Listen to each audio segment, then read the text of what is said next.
Ораза айы ұйқының айы емес. Ораза айы шаршайтын ай, ғибадат қылып. Оразадан қарныңыз аштан шаршаса, намаз оқыңыз. Намаздан шаршасаңыз, Құран оқыңыз. Құраннан шаршасаңыз, уағыз естіңіз. Ғибадаттан тоқтамаңыз. Бір сәтте тоқтамаңыз. Себебін айтайын. Қарапайым сауданың тілінде айтайын. Егер осы үлкен қалада тұрасыздар, бір жігіттер айтады ғой, мен акциямен өмір сүрем дейді.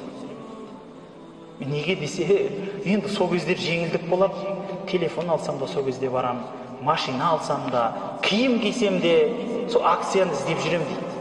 Дұрыс па? Акция ғой енді. Егер сіз акцияны өткізбасаңыз не болады? Өкініңкіреп қаласыз. Ол үшін нәрсе емес.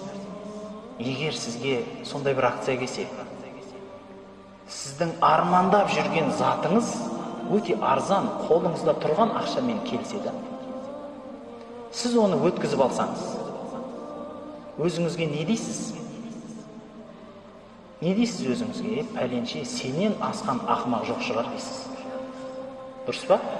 Қолыңда сол ақша болды, сол акция болды, сол тиынның да бәрі кеп тұр, сол не қалмадың, мақау дейсіз.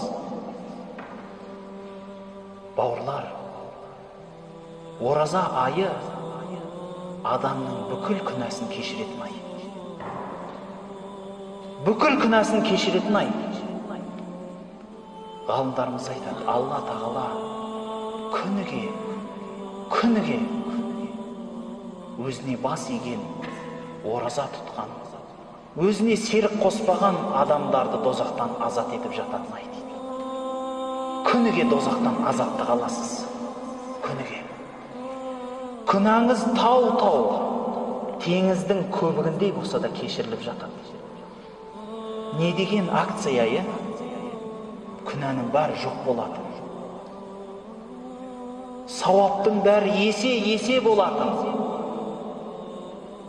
Осы айда жүріп, содан махрұм қалған адамнан ақымақ адам жоқ шығар, бауырлар.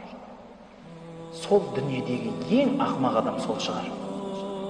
Оразада жүріп, оразаның сауабынан айырылып қалған.